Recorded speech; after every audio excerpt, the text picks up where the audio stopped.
everyone, welcome to our YouTube channel. I'm Dr. Garima Vishwas. I'm antenatal and postnatal fitness expert and obstetric and pelvic floor rehab therapist. Last के 2 videos में हमने discuss किया था कि आप अपने breast milk production को किस तरीके से बढ़ा सकते हैं और बेबी का करेक्ट लेचिंग टेक्निक कैसी होनी चाहिए। तो इसी सीरीज में आज हम एक और इम्पोर्टेंट टॉपिक पे डिस्कस करेंगे, how to manage between your work life and your breast feeding. जब भी हम ब्रेस्ट फीडिंग की बात करते हैं तो बहुत सारे मदर्स के लिए एक ब्यूटीफुल बॉन्डिंग होती है अपने बच्चे के साथ में और एक ब्यूटीफुल जर्नी होती है। बट कुछ ऐसी मदर्स जो वर्किंग है या जो लो ब्रेस्ट मिल्क की वजह से परेशान हैं, उनके लिए ये जो फेज है वो ब्यूटीफुल ना होकर स्ट्रेसफुल हो जाता है। तो ऐसे चीजों के लिए हमने लास्ट वीडियो में डिस्कस किया था।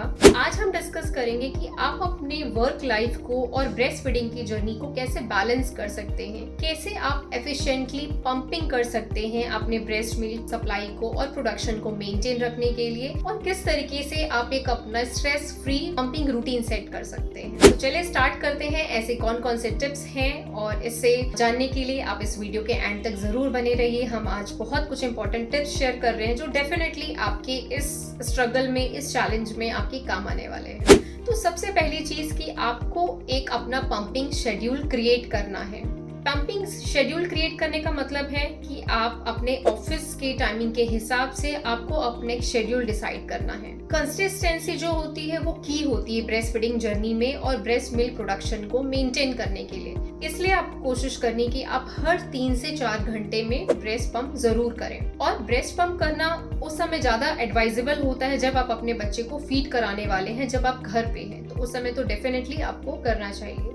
और आपको ये पंपिंग शेड्यूल, पंपिंग जो है वो आपको before the work, after the work and during the break of work में करना है। जब भी आपको ऑफिस में ब्रेक्स मिल रहे हैं, उन ब्रेक के बीच में आपको अपना पंपिंग शेड्यूल जो है वो सेट करना है, क्योंकि जितना आप ये फ्रीक्वेंसी को मेंटेन करेंगे उतना ब्रेस्ट मिल्क प्रोडक्शन जो है वो आपका एफिशिएंट और मेंटेन होगा। एंड जब हम ब्रेस्ट पंपिंग की बात करते हैं तो आपको ये ध्यान रखना है कि आपको ऑफिस में भी अपना आपका जो वर्क स्टेशन है वहां पे एक ऐसा स्पेस, ऐसा प्राइवेट स्पेस अपने लिए क्रिएट करना है जहां पे आपको क्वाइट एंड कंफर्टेबल स्पेस मिले ड्यूरिंग द ब्रेस्ट पंपिंग। क्योंकि इस टाइम अगर आप स्ट्रेस में हैं तो स्ट्रेस जो है वो सबसे बड़ा एनिमी होता है ब्रेस्ट फीडिंग की जर्नी में। तो मेक श्योर कि जब भी आप ब्रेस्ट फीड के लिए या आप ब्रेस्ट मिल्क पंप कर रहे हैं तो उस समय आपका स्ट्रेस फ्री होना जरूरी है और आपको इस समय किसी भी तरीके की हड़बड़ी नहीं करनी चाहिए। तो इसलिए इस टाइम आपको क्वाइट रहना है। अब जब हम ब्रेस्ट मिल्क पंपिंग की बात करते हैं तो आपको इस समय एक अच्छी क्वालिटी के ब्रेस्ट पंप को खरीदने में इन्वेस्ट करना चाहिए। इधर आप बैटरी ऑपरेटेड भी ले सकते हैं या इलेक्ट्रिक पंप भी ले सकते हैं। आई वुड सजेस्ट कि डबल इलेक्ट्रिक पंप जो होते हैं वो इस समय आपके एक बहुत अच्छे फ्रेंड बन सकते हैं, बिकॉज डबल इलेक्ट्रिक पंप जो होता है वो एफिशिएंटली ब्रेस्ट मिल्क को पंप भी करता है और अगर आपके पास टाइम की शॉर्टेज है तो ये आपके इस प्रोसेस को फास्ट कर देता है। तो इसलिए इस समय जरूरी है कि आप एक गुड क्वालिटी के ब्रेस्ट पंप में जरूर इन्वेस्ट करें। अब इसके बाद हम बात करते हैं ब्रेस्ट मिल्क। अब जब भी आप ब्रेस्ट पंप करते हैं तो आप उस ब्रेस्ट मिल्क को स्टोर करिए बीपीए फ्री पॉलिथीन बैग्स में या प्लास्टिक की बॉटल्स में। आप किसी में भी स्टोर कर सकते हैं, but it should be BPA free.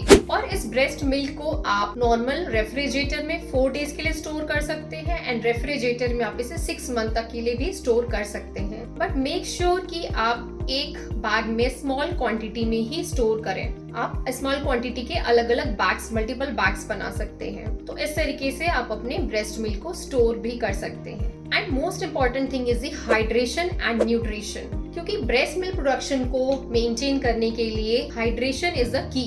इस समय आपको अपना वाटर इनटेक बहुत अच्छा रखना है। 10 से 12 ग्लास जो है वो पानी आपको दिन भर में पीना है।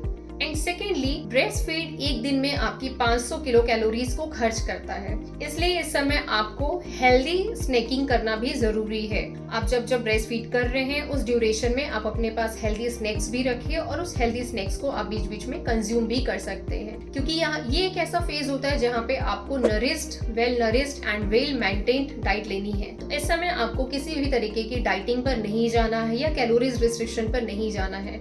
इस समय आपकी diet protein, carbohydrate, fat and vitamins ये सब से फुल होनी चाहिए। एंड मोस्ट इम्पॉर्टेंट थिंग कि इस समय अपनी आप इस ब्रेस्ट फीडिंग जर्नी और अपनी वर्क लाइफ को बैलेंस करने के लिए आपको 3 चीजों की रिक्वायरमेंट है। First is the planning. So planning आपको अपने रूटीन के अकॉर्डिंग, अपने वर्क लाइफ के अकॉर्डिंग प्लान करना है कि आपको कब और किस तरीके से अपना ब्रेस्ट फीडिंग का और ब्रेस्ट पंपिंग का शेड्यूल करना है। एंड देन सेकेंडली आपको सेल्फ केयर करना इंपॉर्टेंट है। आप अपने ऊपर इस समय और अपनी डाइट के ऊपर जितना ध्यान देंगे उतना आपका ब्रेस्ट मिल्क प्रोडक्शन भी अच्छा होगा।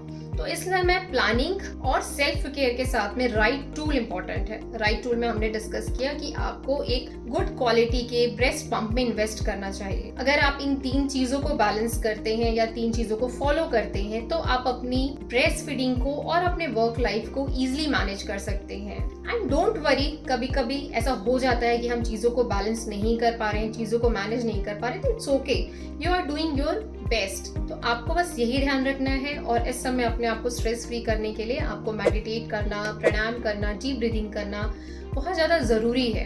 तो इस टाइम में आपको इसके लिए भी एक रूटीन बनाना है और आप अपने ब्रेक्स में भी थोड़ी थोड़ी ब्रीदिंग एक्सरसाइजेस की प्रैक्टिस करिए। ये आपको काम डाउन करने में और आपके वर्क लाइफ और ब्रेस्ट फीडिंग जर्नी को बैलेंस करने में बहुत हेल्प करेंगे। तो आई होप कि आज की ये टिप्स आपके लिए यूजफुल होंगे। तो मिलते हैं नेक्स्ट वीडियो में, but don't forget to subscribe our channel. Till then be happy, be healthy and stay blessed.